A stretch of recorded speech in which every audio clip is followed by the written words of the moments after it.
Hey y'all, welcome back to another episode of Business First Creatives.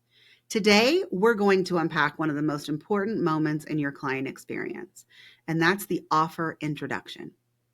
Now, last week, we discussed why some of your best fit leads might be disappearing on you, whether it's delayed replies, overwhelming information, unclear next steps.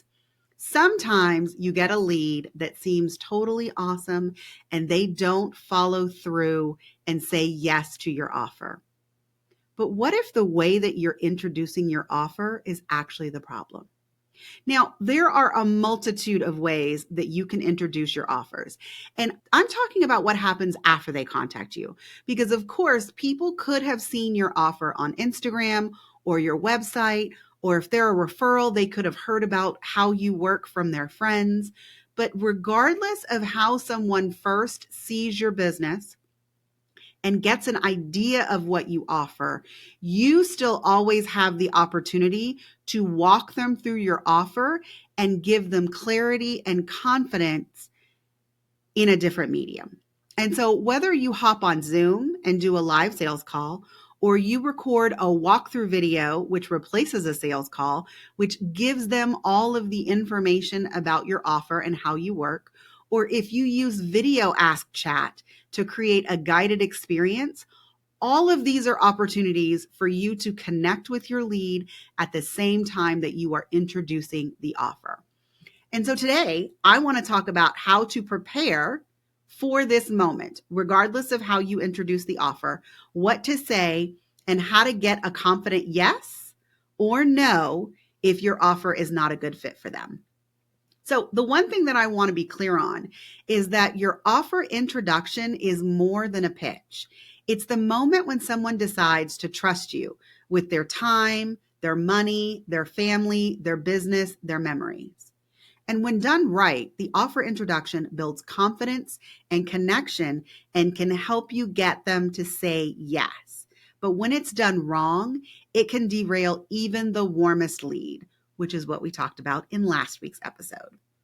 But just a friendly reminder, this is not about convincing someone to work with you. It's about creating a moment where your lead feels seen, informed, and supported so that they can make the best decision for themselves. The format in which you introduce your offer doesn't matter as much as what's included. So, before you hit record or hop on a call, I want all of you to take 5 to 10 minutes to do this in order to prepare for your offer introduction. First, I want you to review their inquiry, their contact form, their text message, their Instagram DM, and pull out what matters most to them and identify what offer they're inquiring about and what offer you feel like is the best fit, because those are not always the same. The second thing that I want you to do is jot down a few examples or past client stories that align with what they need. And then I want you to think about how the conversation will go. Now, we can have an entire podcast episode on whether or not you should be creating a sales script. I say no. I feel like most people cannot handle a sales script because if someone gives you an objection that you weren't prepared for, if the conversation goes even a little bit out of order, you get flustered and don't know how to move the conversation forward. So I really do want it to be like a list of bullet points that you want to make sure that you hit. You want to make sure that you're answering their questions, that you're talking about the investment, and that you always give them the next steps to book. You don't need a script. You just need a path, whether it's live or it's asynchronous. Okay, so if you are doing a live sales call, I want you to start it with a client-led prompt. And that is, what made you reach out now? Or what are you hoping to get out of this experience? You always want them to start the conversation because that allows you to listen to their needs and figure out if you're a good fit for them. I say people always have a better chance of telling you what they need if they talk about it rather than writing it. So even if you've asked them this on their inquiry, contact form, chances are they're going to say it differently than they wrote it. And you are going to be able to identify different pieces that you can discuss and inform them about during this call. Now, even in VideoAsk, if you are going to use VideoAsk, first of all, if you don't know what VideoAsk is, go to my website, and on all the main pages and all the shop pages and my course page, there's a little circle in the bottom right-hand corner that's a picture of me. And when you open it, you can watch a quick 30-second video of me telling you who I am and asking you what questions you have. And then to respond to me, you can either make a video yourself, record an audio message, or send me a text message. Now, I am starting to get more and more people that are using VideoAsk to get their questions answered rather than scheduling a sales call. And I'm okay with that. If you are getting your answers in an asynchronous manner and that is pushing you along and it's getting me to the point to where I can introduce my offer to you, I'm good with that. So whichever one you do, do it well.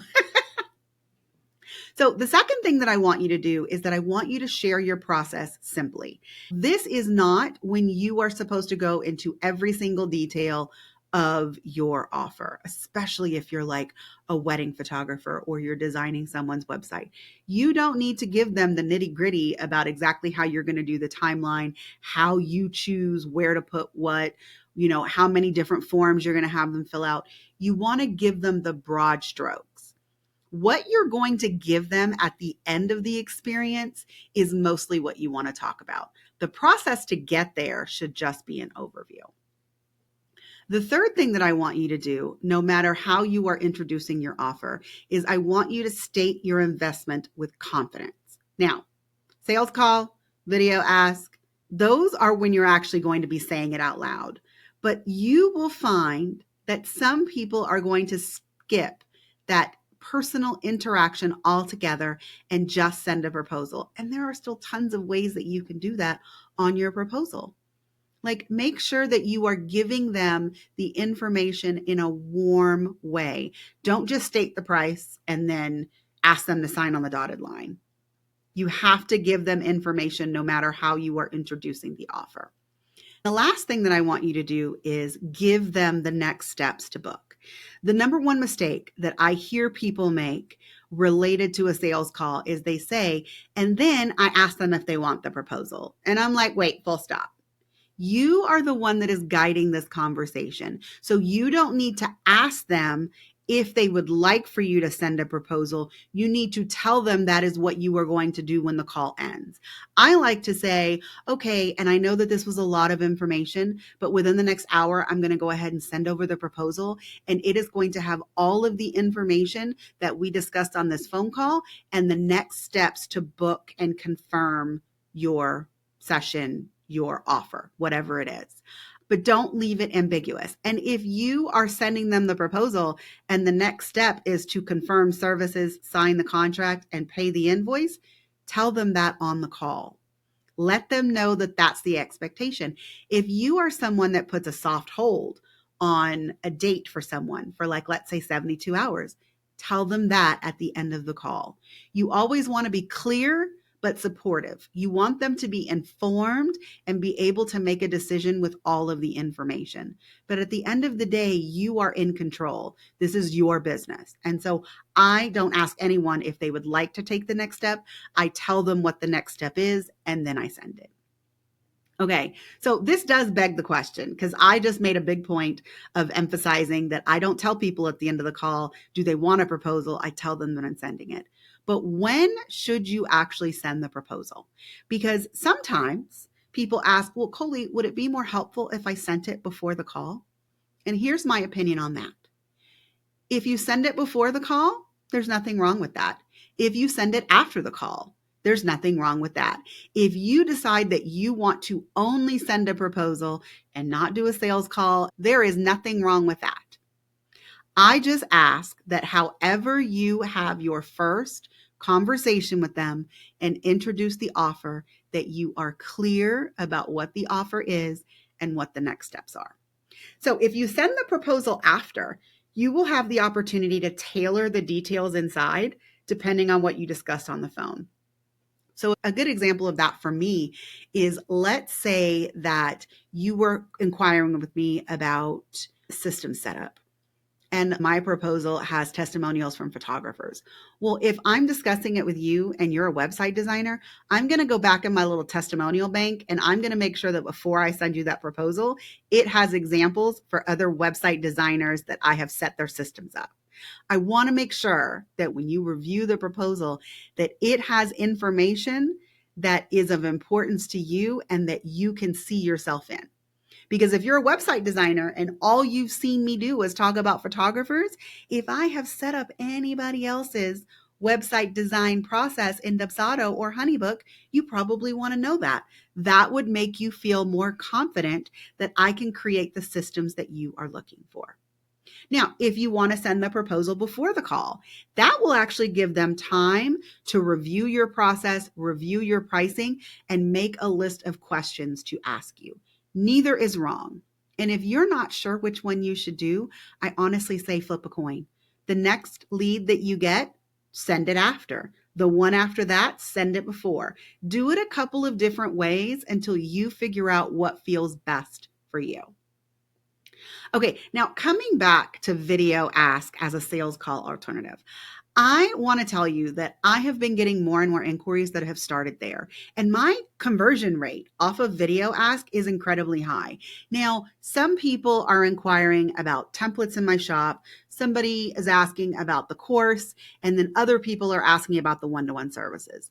I will say, if someone is trying to hire me to do a full setup, it's usually not starting on VideoAsk. They are usually immediately booking a sales call. But for the others, maybe they don't feel like they want to take a 15-minute sales call in order to ask me the questions that they need. And so I think that VideoAsk is really great. I just want to give you a few pointers. Number one, I want you to start by asking thoughtful and open-ended questions. Let them know that there is no question that is too dumb. Let them know that, if they ask questions, that you are going to send them back the information that they need in order to make a decision. When you respond to them, I really want you to make it a video so that you are, in fact, taking the opportunity to make a human connection with them so that they can see your face and hear your voice while you are talking about your offers.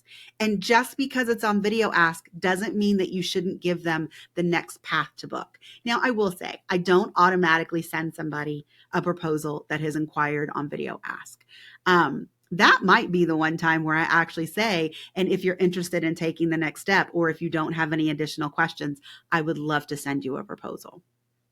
I do think that there's a little bit of a disconnect if you're talking to them in that asynchronous manner and you just show up in their inbox with a proposal. Now, it could be that after you've gone back 3 and 4 times, if they are asking you questions that you know that you cover in your proposal, I might be more inclined to say, hey, I just wanted to let you know, check your inbox. I have sent you over the proposal that completely lays out my offer. If you have any additional questions, please come back to this chat and ask them.